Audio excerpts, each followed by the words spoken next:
আসসালামু আলাইকুম। আমি শর্মিলা সুমি।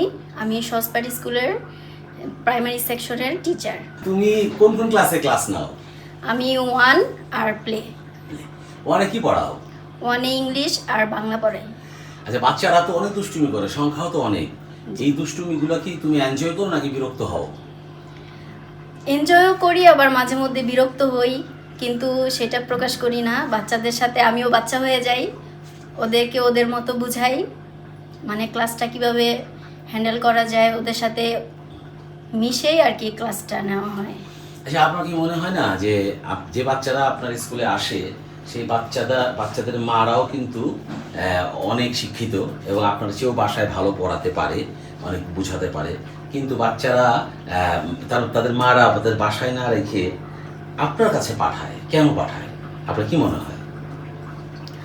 আমার মনে হয় অনেক সময় বাচ্চারা মাদের কথা শুনতে চায় না, বলে এসে যে মিস আমরা কিছু বললে ওরা শোনে না, কিন্তু আপনি যেটা বলেন ওরা সেটাই শোনে, সেটাই বুঝে, এজন্য হয়তো আমাদের কাছে পাঠায়। হ্যাঁ, চমৎকার কথা বলেছেন। এটা একটা ইনস্টিটিউশন। বাচ্চারা মানে বাসায় যা শেখে তার চেয়ে বেশি ইনস্টিটিউশনে শেখে, এই জন্য বাচ্চারা স্কুলে আসে। আর আপনাদের হাতে সেই একটা বিশাল দায়িত্ব দিয়ে দেয় বাচ্চারা যাতে মানুষ হয়। এবং সত্যিকার অর্থে আপনারা লাকি যে এই বাচ্চাগুলো মানে প্রথম শিক্ষাটাই আপনাদের কাছ থেকে গ্রহণ করছে। তো এক্ষেত্রে আপনারা শুধু লেখাপড়াই করান নাকি নৈতিক শিক্ষাও দেন? নৈতিক শিক্ষার ব্যাপারে কি আপনার কোনো উদ্যোগ আছে? লেখাপড়ার পাশাপাশি আমরা নৈতিক শিক্ষাও দিয়ে থাকি। অনেক সময় বাচ্চারা একজন আরেকজনের টিফিন খেয়ে ফেলে, আবার অনেকে টিফিন শেয়ার করতে চায় না, তখন তাদেরকে আমরা বুঝাই যে ফ্রেন্ডের সাথে ফ্রেন্ড টিফিন শেয়ার করতে হয়, বা পেন্সিল ইরেজারও শেয়ার করতে হয়। অনেক সময় অনেক বাচ্চা পেন্সিল ইরেজার নিয়ে আসে না, কালার্স নিয়ে আসে না, তো এইভাবে আমরা আর কি বুঝাই, বলি। চমৎকার। বাচ্চাদেরকে শেয়ারিং শেখানো একটা বড় গুরুত্বপূর্ণ বিষয়। আরেকটা জিনিস কি কখনো শেখান বাচ্চাদের ধৈর্য, প্যাশেন্স?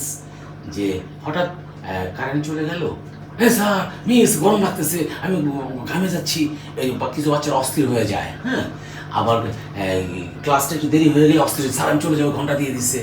এই যে একটা অস্থির বাচ্চা আমাদের সমাজটা, এই অস্থির সমাজে বাচ্চাদেরকে ধৈর্যটা আপনি কিছু শেখান বা কীভাবে শেখান?